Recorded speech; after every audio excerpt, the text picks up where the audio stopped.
ரஷ்யாவோட தயார் நிலை அப்படிங்கிறது ஏறக்குறைய 2, 3 வருஷமா இருக்கு. காரணம் என்னன்னா, யுத்த களத்துல நிக்கக்கூடிய நாடு. அடுத்த யுத்தத்த ஆரம்பிச்சா சிரமம் அப்படிங்கிற ஒரு தியரி வேலை செஞ்சாலும், இன்னொரு பக்கம் ஆப்போசிட்ல நிக்கிறவன் யுத்த களத்த இப்பதான் பார்க்க போறான். எது நேரடியா வீரர்கள் பார்க்க போறார்கள். ஆனா அவர்களோட ஆயுதம் களஞ்சியம் அப்படிங்கிறது எம்ப்டி. ஆயுதம் களஞ்சியம் எம்ப்டி. ஆனா நேரடியா வீரர்களுக்கு அனுபவமே இல்ல. எப்பயோ 2ஆம் உலகப் போருக்கு அப்புறம் பூரா பயிற்சி தான். சரி, ஆயுதங்கள் எம்ப்டி, ரஷ்யாவும் எம்ப்டி. ஆனா அடுத்தடுத்து அவர்களோட ஆயுத உற்பத்தி அப்படிங்கிறது அதிகரிச்சுக்கிட்டே இருக்கு. அதே மாரி டெக்னாலஜி அப்படிங்கிறது நவீனத்த நோக்கி அக்யூரசியா பயன்படுத்தி களத்துல அப்டேட்டடா நிக்கிறார்கள். ஆப்போசிட்ல அந்த மைலேஜும் இல்ல.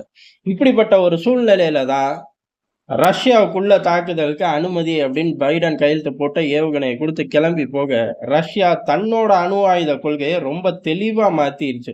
மாத்துனதோட விளைவு உக்ரைன் ஒரு தாக்குதல் பார்டருக்கு இங்கிட்டு நடத்துனா, பதிலுக்கு அணு ஆயுத தாக்குதல் உக்ரைன் மட்டும் கிடையாது. கூட்டணி நாடுகள் அனைத்தையும் சாம்பல் மேட ஆக்குவோம் அப்படின்னு அறிவிச்சார்கள். இது பெரிய அதிர்ச்சி. எல்லாரும் பதட்டத்துல இருக்கும்போது, அடுத்த அறிவிப்ப கிரெம்ளின் வெளியிட்டிருக்கு. இப்ப ஒட்டு மொத்தமா அதாவது நெஞ்ச பிடிச்சார்கள். இப்ப நெஞ்ச பிடிச்சுட்டு சரிய வேண்டியது தான். அப்படி ஒரு அறிவிப்ப ரஷ்ய அதிபர் புட்டின் அறிவிச்சிருக்காரு. என்ன அப்படின்னா, கிரெம்ளின் அறிவிச்சிருக்கு. ரஷ்ய அதிபர் மிக விரைவில் இந்தியா போவார் அப்படின்ட்டார்கள். ரஷ்ய அதிபரோட இந்திய பயணம் அப்படிங்கிறது டேட் மட்டும் ஃபைனலைஸ் ஆகணும். ஃபைனலைஸ் ஆயிருச்சு. வெளியிடுவோம். அவ்வளோதான் அப்படிங்கிற மாரி. அப்ப ஏற்கனவே பேச்சுவார்த்தைலாம் ஓடிட்டு இருந்திருக்கு. இங்க வரதுக்கு. அப்படி இல்ல அப்புட்ன்னா, இந்த மாரி ரஷ்யாவுக்குள்ள தாக்குதல் நடத்த உத்தரவு குடுத்ததுக்கு அப்புறம், அணு ஆயுதம் தாக்குதல மாத்தி வடிவமைச்சதுக்கு அப்புறம், தீவிரமான ஒரு ஏற்பாடு மாஸ்கோவுக்கும், டெல்லிக்கும் நடந்திருக்கு. அதுல கிரீன் சிக்னல் விழுந்துருச்சு. கிரீன் சிக்னல் எப்பயுமே விழுந்துருமே. இங்க தான் நட்பு அப்படிங்கிறது உச்சத்துல இருக்குல்ல.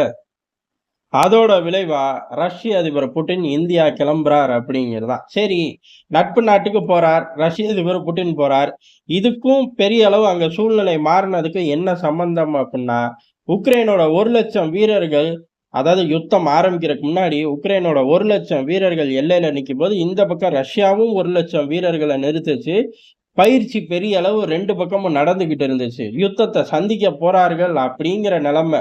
விடிஞ்சா யுத்தம் அப்படிங்கிற நிலைமை இருக்கும்போது, ரஷ்ய அதிபர் புட்டின் செஞ்ச ஒரே காரியம் என்ன அப்படின்னா, இந்தியாவுக்கு பயணம் மேற்கொண்டது தான். இந்தியாவுக்கு பயணம் அங்க யுத்த களம் விடிஞ்சா யுத்தம். இங்க நைட்டோட நைட்டா இந்தியால வந்து நின்னாரு. அதுக்கப்புறம் நடந்தது எல்லாம் எல்லாருக்குமே தெரியும். ரஷ்யா எப்பயுமே சீனா பக்கம் போது அப்படின்னு சொல்லப்பட்டாலும், யுத்தம் நடந்தா சீனா சப்போர்ட் பண்ணும் அப்படின்னு சொல்லி அமெரிக்காவே சீனாவை எப்படி கண்ட்ரோல் எடுக்கிறது அப்படின்னு பல திட்டங்கள் போடும்போதும், ரஷ்யா இந்தியாவுக்கு தான் பயணம் மேற்கொண்டுச்சு. அங்க அவ்வளவு ஹீட் ஜெனரேட் ஆகும்போது, அதுக்கப்புறம் ரஷ்யாவ பொருளாதார ரீதியா எப்படி வெளியில கொண்டு வந்தோம் அப்படிங்கிறத உலகம் பார்த்து அசந்துருச்சு. அடக்கவே முடியலையே! எல்லாரும் சீனாவ நோக்கி ரூட் வெட்டுனோம். சீனா கடைசியில ஒண்ணுமே பண்ணல யுத்த காலத்துல.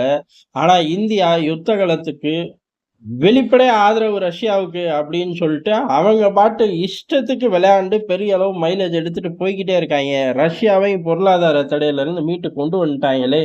அப்படின்னு பெரிய அளவு ஆச்சரியமா பார்க்கக்கூடிய சூழ்நிலைகள் பூரா சமகாலத்துல நடந்துச்சு. இதை ஏற்கனவே ரஷ்ய அதிபர் புட்டின் கணிச்சிருக்காரு. இந்திய பிரதமர் மோடி அவர்கள் கணிச்சிருக்காரு அப்படிங்கிறதெல்லாம் வேற விஷயம். இப்ப அதே மாரி சொல்லப்போனா அத காட்டிலும் மோசமான ஒரு சூழ்நிலை அங்க உருவாகுது. ரஷ்ய அதிபர் புட்டின் இந்தியாவுக்கு கிளம்புறார். ஏற்கனவே கிளம்புறதுக்கு முன்னாடி அணு ஆயுத கொள்கைகள்ல மாத்தி அமைச்சு கையெழுத்த போட்டு இந்தியாவுக்கு கிளம்புறாரு அப்படின்னா, 3வது யுத்தம் வெடிச்சிரும். பிராந்தியம் தான் முதல்ல மாட்டும் அப்படின்னு ஐரோப்பா தலைவர்களுக்கெல்லாம் மிகப்பெரிய அதிர்ச்சி. ஒரே நாள்ல 1 மணி நேர இடைவெளிக்குள்ள, அதாவது 1 மணி நேரத்துக்குள்ளேயே 2 மிகப்பெரிய அறிவிப்பு. அணு ஆயுத கொள்கைகள் மாற்றப்பட்டுருச்சு. ரஷ்ய அதிபர் புட்டின் இந்தியாவுக்கு கிளம்புறார் அப்படிங்கிறதா. இந்த இந்தியாவுக்கு கிளம்புறார் அப்படிங்கிறது முழு யுத்தத்துக்கு ரஷ்யா தயாராயிருச்சுங்கிறதுக்கு கிரீன் சிக்னல நட்பு நாடுகளுக்கு போட்டு, ரெட் சிக்னல்கள எதிரிக்கு போட்டு ரஷ்யா கிளம்பிருச்சு அப்படிங்கிறது தான் எதார்த்தமான உண்மை. நன்றி, வணக்கம்.